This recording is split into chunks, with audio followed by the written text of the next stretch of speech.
Hi, and welcome to the Same 24 Hours podcast. I'm Meredith Atwood, author of the book, The Year of No Nonsense. I'm a former attorney turned writer, speaker, and Ironman triathlete. Although right now, all I really like to do is lift weights. We all have the same 24 hours, but it's what we do in those hours that leads to our greatest health, happiness, and success. It's my goal to crack the code on a life of less nonsense so we can all make the most of our 24 hours.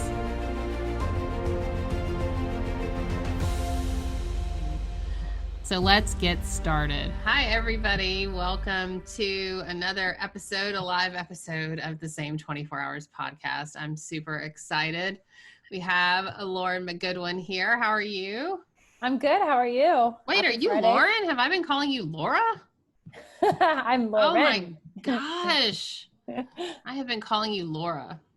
It actually happens a lot. I feel like I always tell people, I'm like, yeah, I think they get to the R in my name and then they're just like, it's Laura. You know, They they just like, give whatever. up. Yeah, Oh, they just give that's up. terrible. I feel awful. Oh, I'm that person. You know what that's from, though? Because everyone gets me confused with Margaret Atwood. And so I always, that's one of my biggest pet peeves is like, don't call me Margaret. And so this is karma coming back to me. So I'm really so humiliated right now. But Lauren. Yes. It is great to see you. So thanks for being here. Thanks for having me. Here. So you are the founder of Career Contessa. Do I have that right? You do. Yes. Okay. Yes. And we are excited about your new book, which is out probably by the time this recording goes up, but out on Tuesday, May 19th. Is that right? May Power 19th. Moves? Yep. That's the public, or what do they call it? Your release date. Release date. Yes, that's right. So let's talk about power moves. What is a power move?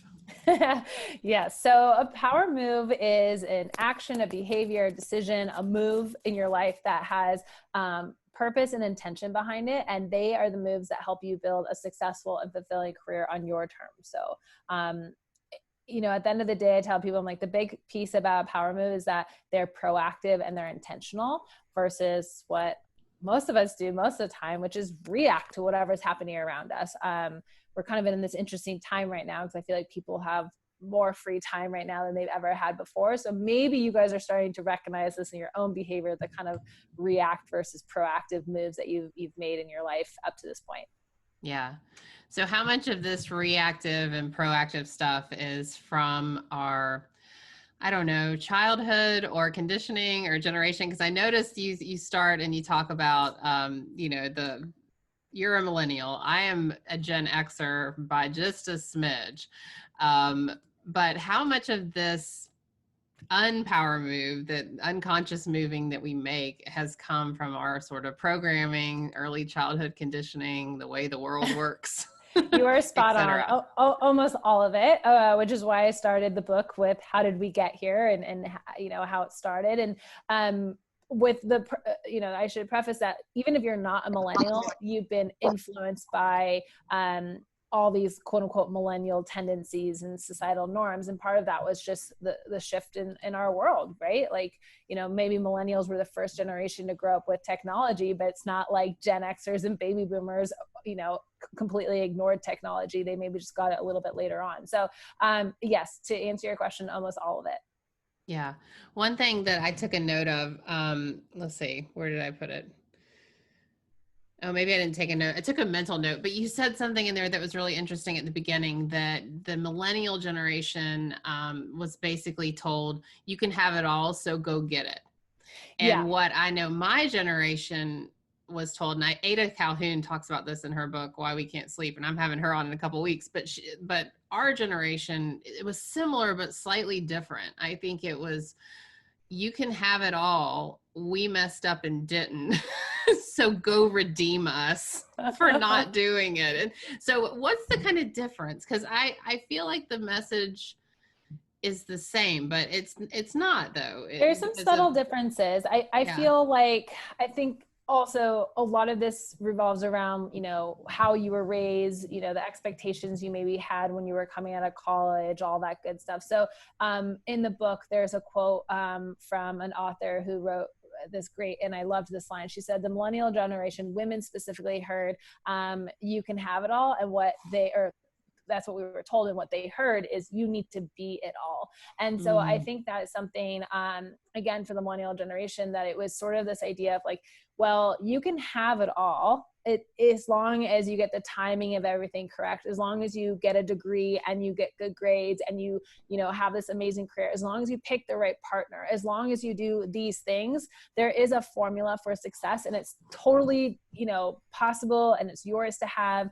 And I think, one of the things that happened, especially with my generation, is we did all those things and then we still are not where we thought we were going to be. So now we're in what we call like an ambition ditch or an ambition trap, the ambition collision. And that's something where I think a lot of women have dealt with that. I think in her book, Why We Can't Sleep, it talks a little bit about that too, sort of, this feeling of like not getting where you thought you were going to be, and this expectation hangover that can come as a result of that. So yes, to answer your question, there are some slight differences. I think that the millennials were mostly raised by baby boomer parents, which I think you probably were too. But we were also part of this generation of like self-esteem classes, of like being the most important thing. We were overscheduled. We had constant Yes, feedback. that's a big distinction. Yeah, they didn't quite have all of their act together for the Gen Xers. The baby on board, the big joke is always like, I don't know if you had this growing up, but like when I was growing up, when people had a baby, sometimes they would put like this stork in their lawn being like, we had a baby. It's like, my grandma used to say, it's weird back in my day when we had a baby, you just tell your friends about it, So yes, we definitely had some subtle differences with how we were raised, for sure. That is such a good point. I think that, and not that anyone asked my opinion, but that feels like the biggest distinction, because you and I'm obviously older than you, but when I was reading the part in your book, I'm like, well, that sounds like me. But the overscheduled, I was not an overscheduled kid. Yeah. I walked into 6th grade and there were basketball tryouts, and I was like, do I know how to play basketball? But I figured it out. And now if you want to play basketball, you better start at 3. Yeah. And you're going to have some professional coach, and you're going to go to this camp and that camp and all these things. And I think the math was kind of simple for the millennial generation. By the time we wanted to go to college, there were less spots in school than there were people applying for it. So we grew up with just like hyper competitiveness from basically the day we came out of the womb. And so our parents were very focused on, not everybody obviously, but this is sort of a generalization, that our parents were extremely focused on preparing us, to make sure we had that competitive edge among our peers. And that was more normal back then than it ever was before, especially baby boomer parents, and things like that. Yeah, definitely. The competition. That's huge. I didn't feel the competition pressure. I felt another internal, well, also external pressure to perform. And so it was interesting when you mentioned in your book that you came out of undergrad during the financial crisis, I think like 2007, 2008. That's when I was essentially trying to find a job as a lawyer. And so our stories sort of matched up there. It was like, and the joke on me is I went to law school so I wouldn't be a dirt poor writer, which fast forward 20 years, here I am, we won't talk about the hilarity of that. But I left law school in that same time you were leaving undergrad. And I'm like, well, here I am to make all the money as a lawyer. And I ended up making less than I would have as a writer, because I went to work for this little small town podunk law firm, and made no money. And so that brings me to a big theme of your book, expectations. Like, what do you think about expectations? As I said in my book, I think they are those like evil friends that keep you up at night thinking, where did I make the wrong turn? What did I do wrong? How can I work harder? I mean, they seem to really I think they're sort of the root of the cause of the issue. When you expect something to go a certain way and it doesn't, then you kind of go this to the other end of the spectrum where you start beating yourself up about, and this is again like very hard for people who are high achievers and perfectionists, and a lot of women can really relate to these feelings of like, I expected it to go this way, or I put this expectation on myself that I would be able to accomplish these things, and when they don't do it, even if it's not their fault for no other reason, it could be someone who's beating themselves up right now because something didn't go the way they wanted to, and there's literally a pandemic out there, you know, it's nobody's fault, but those are expectations. Expectation hangovers are, which is a phrase that Christine Hassler talks about, and she even wrote a book about it. I think it's a perfect way of describing it. It's a hangover. It's this feeling of, you know, I thought it was going to go this way and it didn't. And now I don't know what to do. And I think the problem with expectations is that they don't allow us to see flexibility and the ability to adapt as our best professional assets, right? They have us chasing other assets that, we think are, you know, the key to success. And I need this thing. If I can check the box for that, then this will happen. Life doesn't work like that. And my whole generation found that out the hard way. Your generation found that out the hard way. I mean, our hope is that the next generation will kind of have our learnings and it will be different. But, you know, expectations, whether it's with a job, a partner, school, education, that kind of thing. Yeah, the ability to bounce back, resiliency. You said that somewhere in there, and the whole time I'm thinking, oh my God, I've been calling her Laura. Like I'm gonna think about that the whole podcast now, because I'm like, oh my God. But the perfectionism that drives, okay, everything has to be perfect. Oh my God, I'm calling her Laura. That is what I was thinking for the last 10 seconds. Well, I also think it's interesting because, and I mentioned this in the book too, that resilience in the reboot is not about like hustling harder. It's not always about doing more. Sometimes it's about pausing and taking a step back. And most of the time it's about pausing and taking a step back and reflecting. And we're like, again, society groomed us to, we don't do that. We don't take pauses. We don't take step backs. We go forward, forward. Because anything that is a step back, a step to the left, the right, a U-turn, any direction other than forward, we see as being a step backwards. And I think that is also a problem because it really limits your ability to, you know, if you were driving a car and the only direction you could ever go was drive forward, that you would miss so much. You know what I mean? Right. One of the parts of your book I really like is the career traps. Do you have a favorite career trap? I think the compare and despair is my favorite. So the 4 traps are the myth of the dream job, compare and despair, big picture thinking. That's also, I think, a good one. And busyness. Oh yeah. Busyness is a badge of honor. I think the compare and despair is my favorite just because it's the one I think I relate to the most, which is feeling like for whatever reason, when I don't know what to do or I have a moment where I'm feeling anxious, I try to solve the quote unquote problem by comparing myself to others or seeing what other people are doing. That's another thing, again, that the millennial generation grew up a lot with is we were able to have this direct comparison of our progress and our accomplishments to our peers constantly. Yes.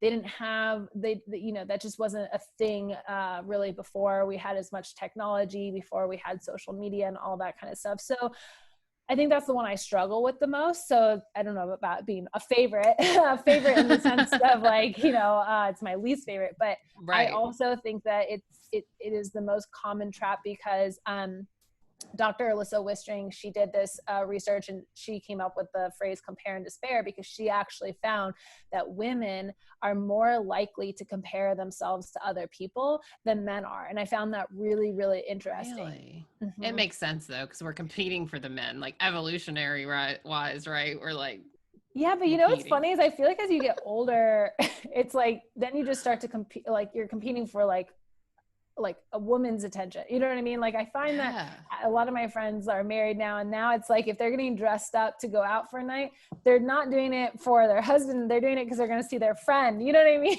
So it's so weird. I think we also do it for each other a little bit too. It's a competition of, I just want to make sure that my accomplishments outdo yours. I don't know. I mean, certainly not having a lot of women in the workplace, only having a few leaders at the top, all of those things, feeling like there were only a few openings, that didn't help. definitely. Right. That's interesting. You brought up social media, and as we grow up, we're competing like as young kids. I mean, just think if this pandemic had happened 20 years ago, or Yeah. like when I was 8, like we wouldn't have. I don't know, what would we have done. We would have called our friends on the landline. That would have been it. Um, but one of the things that I think about, in 4th grade, we had a reading contest for the summer, and I was stoked because I was like, I got this. I got the reading contest, and I didn't talk to my friends. I didn't post it on social media because we didn't have it. And I showed up on the first day of school, and I had read 35 books that summer. And one of my friends had read 40. And I remember thinking, what? But if that had happened now, we would have been posting, well, how many books we'd read on social media and counting them, and knowing. The surprise move is what you almost don't even see anymore. You don't see the the sabotage coming at you, or you see it kind of crawling, and then it gives you this constant sense of anxiety that you have to be keeping up. Yeah, and the sad thing about it, especially with social media, is that it's just a highlight reel, right? Like you're only seeing the stuff that people want you to see. Nobody's sharing when they read 5 books for the summer. They're only sharing when they are the best at something. And so, and look, now there's at least enough research that shows social media is literally this deep well of like depression and loneliness and compare and despair. And so, on one hand, I guess during a pandemic, there's some positives where it has allowed us to stay connected and feeling like we are, able to socialize with our friends. There's probably also a lot of negative pieces of it too, which is the feeling of like, there's like been productivity shaming on Instagram. You know what I mean? Yeah. The unfortunate part about it seems to be whatever good aspects there are about something, leave it to humans because they'll find the negative aspect to it too. Yeah, absolutely. All right, so let's go back to the idea of a pivot, a career pivot. What does that mean? Yeah. So what I find interesting is that a pivot is it's usually a positive, right? It's usually like I've reached my max potential in my current job and I'm ready to do something different. I'm ready to, ditch my status quo and make a change of some sort. I find that pivoting is maybe happening when not necessarily like you're bored in your career, but maybe there's just been a shakeup. So I also think people need to look at pivots as like actually a really positive thing and something that, again, you have intention behind wanting to do this. And it's usually a buildup of other pivotal moments in your life. It's like the person who gets the promotion and their confidence skyrockets, and now they're being introduced to these clients and this client, and now they're going to think about pivoting their career toward that direction. Those are all really positive things.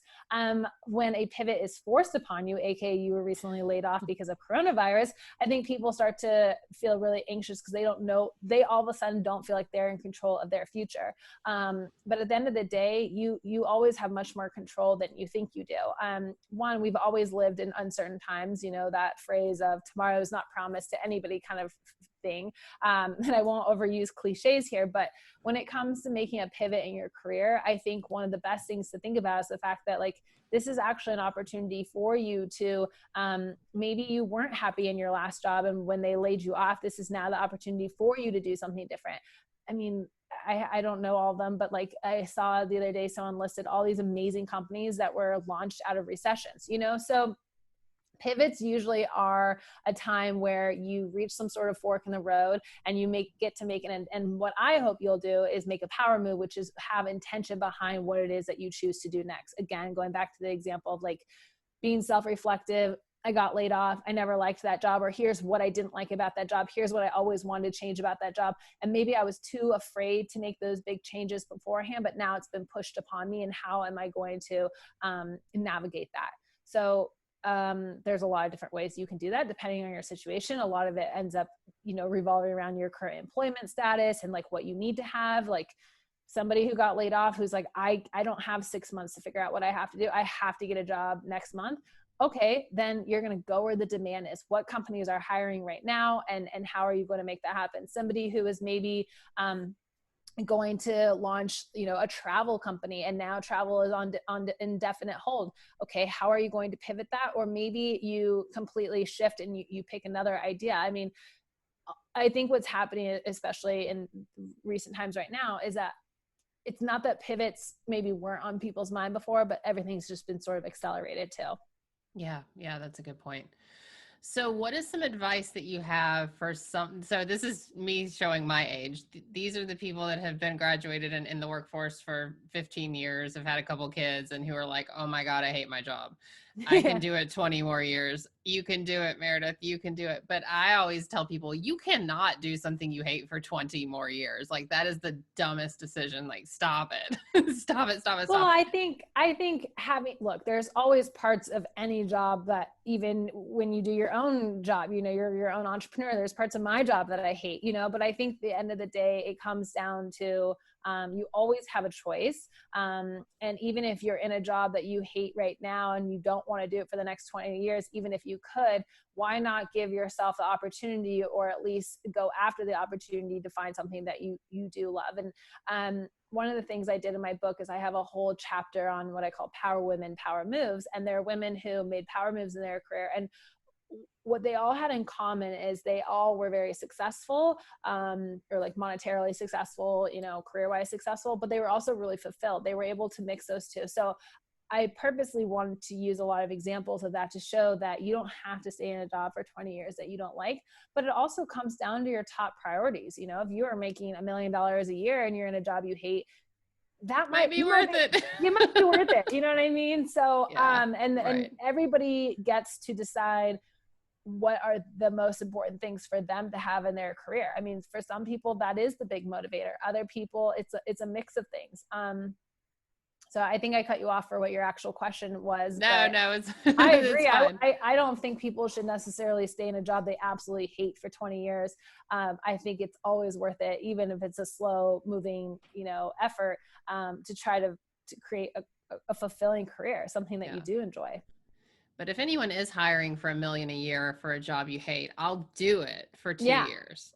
My name is Lauren. I'll give you my email address. My name is Lauren, not Laura. And she will do it also. We will do it together. It's fine. Yes, exactly. So why do people not make power moves? What is the fear? What is holding us back? What are the things that you've seen keep people from taking the power move? And also, does it take a lot of courage, or like what are the emotions around this?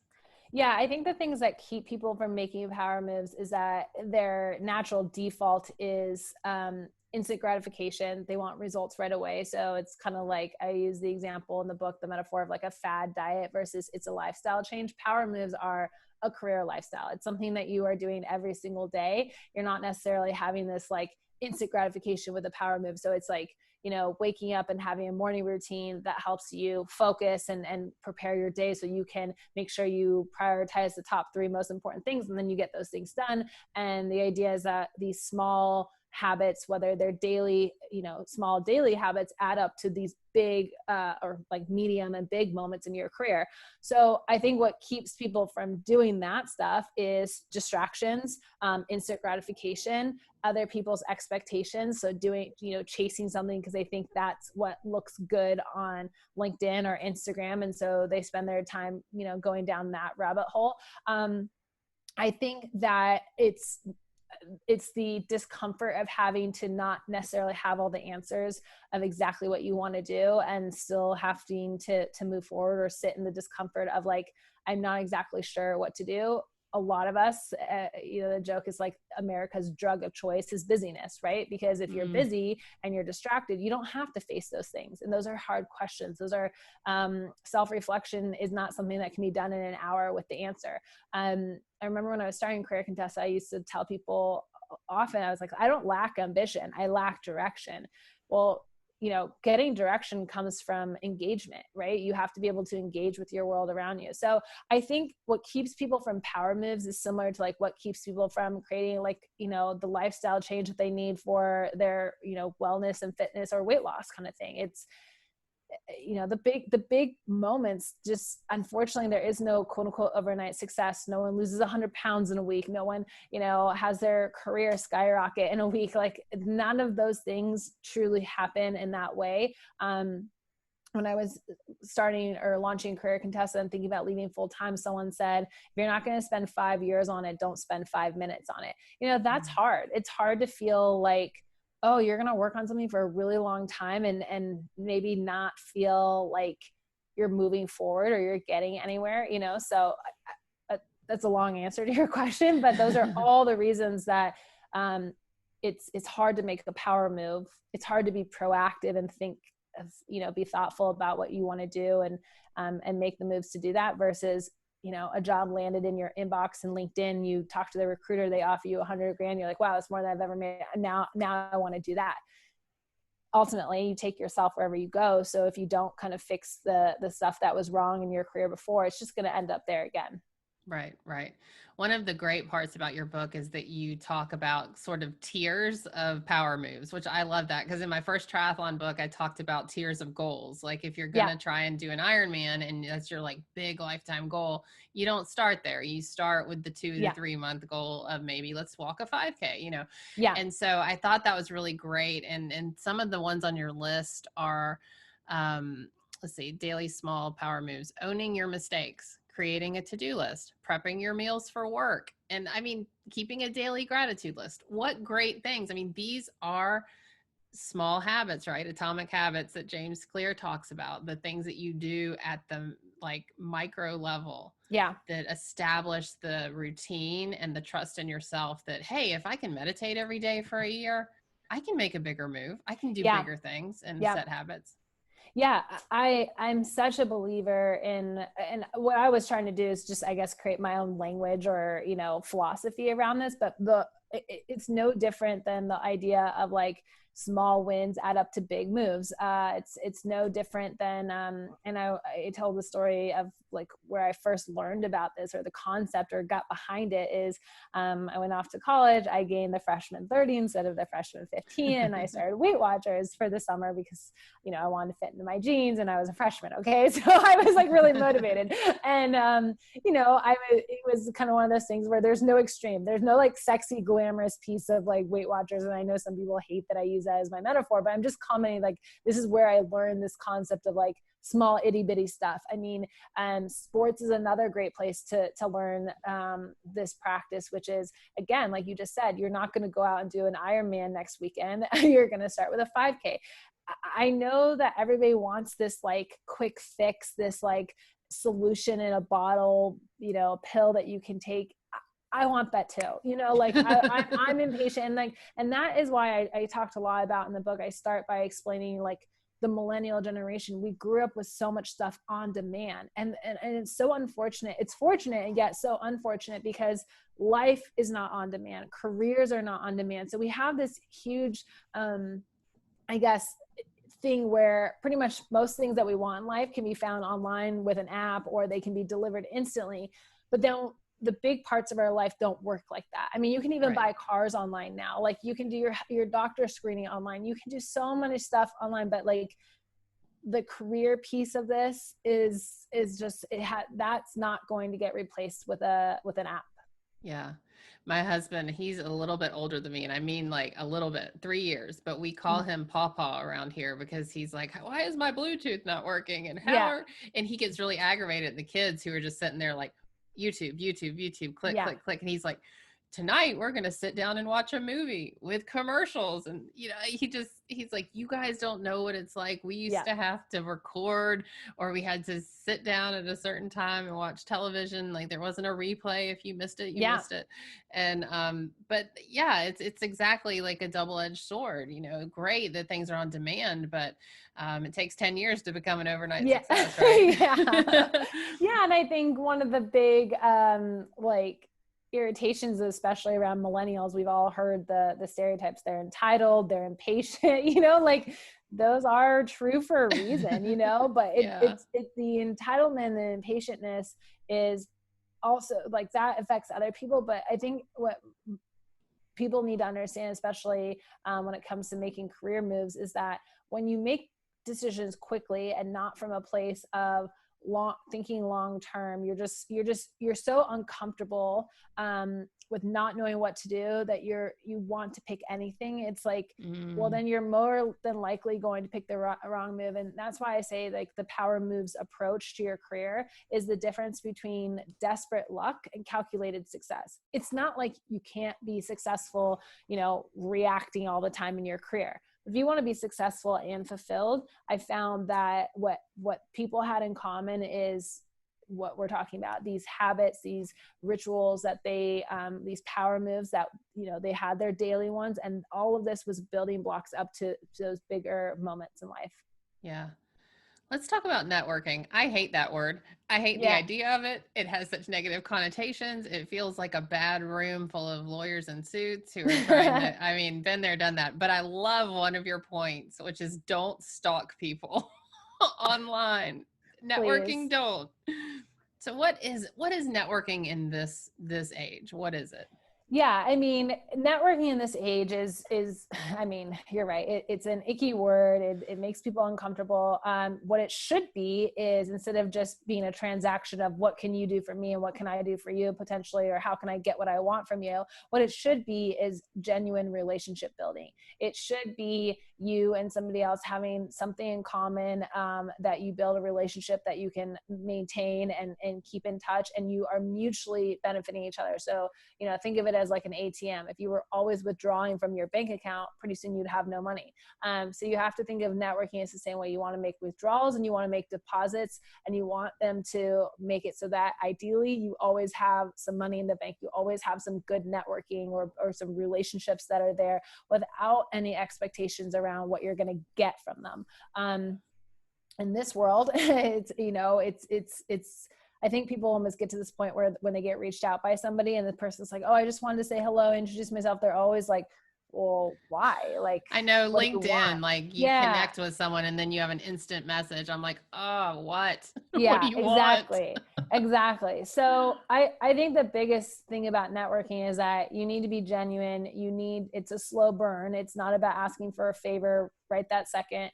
And at the end of the day, relationships, the ones that you can actually count on, the ones that you are there for as well, they found, and this is not necessarily new research, but like you are the company you keep, that they help influence your career, you influence their career. So it's also not a numbers game. The idea isn't to have 10,000 connections on LinkedIn that you don't actually know, maybe can never ask anything for. It'd be much better to have 100 connections where you know them really well, and you're able to ask them for a favor and vice versa. So I think we've gotten this wrong. Again, goes back to kind of like the internet and this on-demand thing. Like, yeah, it's faster to network, but is it better to have 10,000 people than it is 100 good people? No. Right. Right. And that's what because I've been doing this about 10 years, since blogging started. And one of the things I realized is everything you just said. Like you and I got connected because I had reached out to your publicist about something else. And I was like, and she was like, no, blah, blah, blah, blah. But I have Lauren, who has a new book coming out. Here's her stuff. And I'm like, oh, perfect. She sounds great. And then I started digging on you, and I'm like, oh yeah, we're going to have a fine conversation. And now like we're connected, and and that was a genuine networking triangle that happened because I was in contact with your publisher. Yeah. I also think that like a good way to go, or at least the way I've looked at it too, is like, let's say I wanted to build a relationship with somebody and I didn't know them. I always start with trying to add value to them and their life and their career, like however I can. I'm also one of those people where I try to make sure I make time to network and really make it a priority. So I think the other thing that people do is they only reach out when they need something, like that doesn't make people feel good. So what I find is people who are really good at networking, one, they're givers. They're constantly giving and offering their time or their connections, or even just saying, how can I help, or being there to listen. And I think that's a big difference is, people who are good at it versus bad at it is they're givers. They're not just takers all the time. Yeah. And I think there's a time and a place. I mean, I love to help authors get some publicity because that's near and dear to my heart. And so, this is the third year of the podcast. And obviously I had a book coming out last year and needed blurbs because you need good people to Yeah. say nice things about your book. And I hate asking. Like Yeah. I interviewed great Same. people and I had their contacts and I had the list. And so my publisher is like, okay, time to, you know, call Tony Hawk and Dr. Shafali and ask for blurbs. And I'm like, oh no, they Yeah. were on my podcast. That was the favor. And someone, Lauren Zander told me, she's like, when do you get to just ask for one favor? And I'm like, that's just a rule, you know? Yeah. But what I've learned, there are certain levels of people that are genuinely good people, even at the celebrity level. And when you come to them with like humility, like, thank you so much for being on my podcast. And that was amazing. I hope it helped you in some way. I need a favor. It's so different than when you just come at them in a self-serving way. Like I always knew when I interviewed Tony Hawk that I could probably contact him again in the future. Like, you know that about a network, but you just put it in your pocket until you really need to make the ask, and then you humbly ask and like feel bad about it. So I feel like that's a power move. You know, I feel like me writing that email, those emails asking for those that's people. totally a power move. And also you couldn't have made that power move without the first, you know, the first level, Right. You know what I mean? Right. Which is, you didn't start with having Tony Hawk on your podcast. You start with other people, you build that up knowing that maybe he's like a dream interviewer, you know, like that's another thing is like, none of this, you didn't start on day one with that. Right. And I think that when people do start on day one with that, then, and they get a no or they get nothing, they get so discouraged. And the idea is, that's why I like the levels of power moves. Start with small daily ones, then work your way up to medium and big ones. The medium and big ones are not going to happen as often, but when they do, maybe they're career changing. Maybe it's getting a new job, quitting your job, asking Tony Hawk for a blurb on your book that helps you get your book into a certain event, or gets, you know, you on somebody's radar that you wouldn't have been otherwise. So all of those are, you're not starting there, you know, and I think that's the important piece here. One of the things I think ultimately happens is everyone gets so impatient to get what they want this second. And that is something we really have to fight against is, okay, you're here and you want to get there. How are you going to strategically do it? You know, and maybe that was another thing, is that we all kind of got the wrong message, or we saw it in, like, again, millennials, we grew up with like these TVs and these movies. Like I said in the book, like I thought life was going to be very Sex in the City as an adult. You know Me what I mean? too. Like, what? I wanted Ally McBeal when I signed up for law school. I wanted to practice. Like, what happened? Yeah. Exactly. absolutely. Again, those expectations, right? They are those irritating friends that keep you up at night wondering where you went wrong. But we didn't go wrong. It was, you know, a fault. I mean, we thought it was all real, but it was this false set that was, that we kind of, I guess, put all of our money on that bet, so to speak. Yeah. I've learned the lesson about expectations. Like, I don't know, something happened in the last year, I guess, with the book coming out, with the pandemic, with just all the opportunities I've had and not had, and the results from them. But just to look at opportunities and not have any emotions around them. Like, something great comes through, you go, that's awesome, I'm grateful for it, and that's where it ends. Like, you don't get too high, you don't get too low, you just go, here, you know, let's see what happens, it'll be fun. Regulating emotions, and that's a whole thing where I hope there's a piece in elementary / middle schools that starts to focus on that part, you know, because that actually would have been more helpful than some of the other stuff, you know, like line dancing or whatever we were learning in PE. Pottery. I'm sure don't need pottery. That. Right. Well, let's talk about burnout. I mean, this is very real. And I thought I interviewed Kate Northrup, I guess sometime last year, and she talked about women, especially that we have cycles of productivity. And I was like, what? And she said, yeah, often with our cycles, we have productivity cycles, and the calendar and the Google calendar is made on a 24-hour cycle, which was created by men. And women actually have a lunar cycle. And I'm like, you are kidding me. And she's like, it's woo woo, but think about it. Yeah. And so I went and looked at my life, and I looked at the times where I get up at 2 wide awake and I write for 6 hours, and I do that for a couple of days, and then I crash, and I really started tracking it, and I was like, oh my gosh, it's totally cyclical. Yeah. And I used to think, oh, it's burnout. I'm burned out. That's why I need to sleep, or I thought it was burnout. And then I realized it certainly can be. But that listening to my body in that way and seeing when I'm super productive, that has saved me from burnout, because when I know Yeah. I'm really tired and I can't write, that it's probably just a fate, like, a Yeah. couple days I need to wait versus pushing through. Yeah. Yeah. So what do you think about burnout? How does that play into power moves? I mean, it absolutely does. There's actually, in the book, I talk about people who feel stuck in their career. They can usually fall into one of three categories. Burnout is the first one, of course. And then there's feeling lost, which is sort of this drifter syndrome. And then they're stalled out. So stalled is, so burnout is, and obviously what you just talked about is, there's like frenetic burnout. There's this burnout of feeling just like mentally exhausted. There's also burnout that can happen from being go, busy, but none of it is actually like things that motivate you. They're just like task and responsibility. So the big one that we've all heard about is burnout. Lost at sea and / drifting is sort of like you're walking around in the room in a dark room and you don't really know where you're going, but you can't see anything either. So it's like, I'm at this job, but I feel I'm just like disconnected. I don't really care about anything. And then stalled out is I've reached the pinnacle of what I can get here, and I'm like stalled in my career. How do I get to the next level? How, you're bored.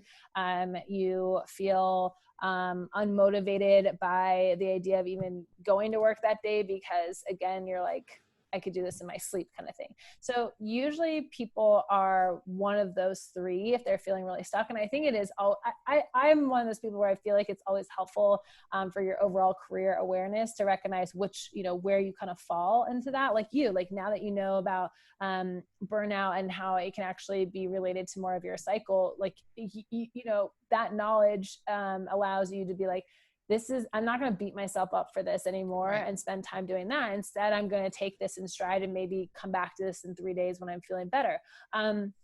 There's also this amazing book called Burnout, Completing Your Stress Cycle. And when I read that made a lot of sense to me too, which is that we all have a different stress cycle. And basically when you are feeling under a lot of stress or pressure or burnt out, the idea is that you basically are not feeling safe, and that in order to get back to a place of safety, you have to complete this stress cycle. And some of the ways that you can help complete your stress cycle, aka feel safe again, is doing something creative, going outdoors, affection. So just like having a really good hug from somebody, a good cry sometimes works.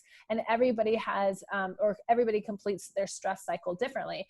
I found that to be like really eye-opening, because sometimes you're just having an off day or month or week or whatever it is. And again, I think as women, our default, dial on us is to like beat ourselves up as a way to motivate ourselves. Yeah. But that's not helping anyways, because this is not about us being lazy. This is not about us lacking ambition, right? This is maybe, again, we're not taking the times to pause, or maybe this is about us filling up our lives with so many distractions that it's keeping us from being able to actually recognize what we really need to be focused on. Yeah. So your years of running Barefoot Contessa, Career Contessa, I am just determined to mess you. I know, Margaret Atwood, and now I've just faux pod'd you to death. So you're like, yeah, she's a terrible interviewer. It's hilarious. It's like an alter ego. My name's Laura, and I run Barefoot Contessa. Barefoot Contessa. That's right. That's right.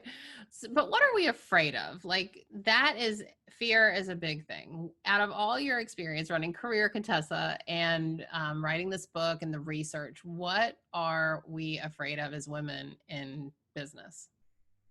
Yeah, I think that we are afraid of mostly the unknown, of not feeling like, are we doing enough? Am I making the right move or the right decision? Kind of that feeling of like, I've got all these doors and windows that represent opportunities, and I don't want to close any of them and miss out on any of this thing. So I want to make sure that I'm covering everything that I possibly can. I think fear usually comes from a place of feeling anxious about the future and feeling like you don't always have control over, whatever that next move is or what you're going to do. I think those are the big ones. I think the other fear that people have is around lacking direction. If they don't know what they should do, so that analysis paralysis, I think that is the biggest one for women. Yeah. Okay, so I'm going to give you a scenario and then I'm going Okay. to ask you for your advice. Okay. All right, you are I am a 35-year-old. I'm 5 years younger than I actually am. Mom of two, and I have a law degree. I know I don't want to practice law anymore, but I need my family's income, or I need the income from that job for my family. Mhm. Um, I know that I love to write and I love to be creative, but I really have to get out of the grind of 100-hour work weeks. If I were to make a big first power move, what would it be? And if I were to take a small power move in the right direction, what would that be? I think a really good power move to start with would be to incorporate either meditation or journaling into a morning routine. So, sticking with a morning routine, or even the other one I would say is a work journal. So, kind of tracking what you do like about your work, what you don't like about your work, accomplishments, interpersonal relationships, dynamics, things like that. But also, you could, I guess, that could be the journal portion of your morning routine. But I would say a good first step is creating a morning ritual or morning routine that helps you focus your day on what are the three most important things that you want to accomplish today. I know you've had Laura Vanderkam on your Mm-hmm. podcast, and she talks about, well, she actually says that we don't live our lives in days, we live our lives in weeks, which I would agree. So you could also do the journaling part, I guess, at the end of the week. And she says you always want to make sure that your week includes something in the career bucket, the personal bucket, and the family bucket, or, you know, relationship bucket. So I think that's probably where I would start, is just having the person get consistency with that. And one of the things about the morning routine / ritual is that, you know, once it becomes a habit, it is a little bit of this like mindfulness moment versus just like 30 minutes of meditation. Maybe you don't have time for that. So you could just start with that. Yeah, that's a good one. It's a good one. Well, if anyone has any questions, let me know. We've got Lauren here. If you can think of anything or need to make a power move, then now's the time to ask her. But this podcast is called The Same 24 Hours, meaning that we all have the same 24 hours in our day. But it's what we do in those 24 hours that leads to our greatest health, happiness, and success. So, my question for you is, what is something that you do on a daily basis in your 24 hours that you think is really grounding or like pivotal, something that you have to do on a daily basis that contributes to your greatest health, happiness, and success? Yeah, I think it's the morning walk for me. I used to be a person who, I mean, I was a swimmer in high school, and then in college, I feel like I got kind of like bombarded with this feeling of like you have to work out really hard. And then even after college, and now I'm kind of at a place where I'm like, going for a walk in the morning does more for me than any of those other things ever did. And it's starting my day where I'm able to, I think moving is always really important. It allows you to kind of clear your mind, and for me, it helps me kind of get really focused. But I also find that it's something I enjoy doing. So consistency is definitely more important than the intensity, right? So like working out really hard for an hour once a week versus going for a walk. Yes, I recognize that a walk, I might not be getting my heart rate as high, but it for me, it's the consistency of it and it's the routine of it that I find really, really grounding. And I can always tell the difference too when I don't have that in my life. So for me, I think it's just, I mean, I can't talk enough about morning routines. I'm obviously a morning person. I think if you know you're an evening person, having a nighttime routine or ritual. The other thing I do that I think is also really grounding is, especially since all of our homes have now become our workplaces, is having a designated workplace that I can kind of like walk into work and kind of, I guess, like send the signal to my brain and my body, like we're getting into work mode. And also at the end of the day, leaving it, you know, sometimes I'll light a candle when I first get into the office or my home office. And that too, it's just, it's a small ritual that makes me feel more grounded into sort of like, all right, let's do this. Yeah. I love it. Well, Lauren, congratulations on your new book. And I hope Thank it you. does awesome things. It's a beautiful book and really wonderful. I wish I would have had this 20 years ago. It would have been extremely Same. helpful. And hopefully you can get this in some sort of high school classes, required reading junior year. Yeah, I know. Like I said, there's so many classes I wish they had been teaching earlier on. But yeah, the book is called Power Moves: How Women Can Pivot, Reboot, and Build a Career Purpose. And thank you so much for letting me come on and talk about it here. Well, thank you for letting me abuse your name and your brand for a solid 50 minutes. Well, everyone, I will post the link to where you can find the book, but you can follow her at Career Contessa. And then from there, I know her name is in the bio at Career Contessa. So you can follow Laura directly. Yeah. Well, have a good one. Stay safe and best of luck with the book launch. Thank you. All right. Take care, everyone.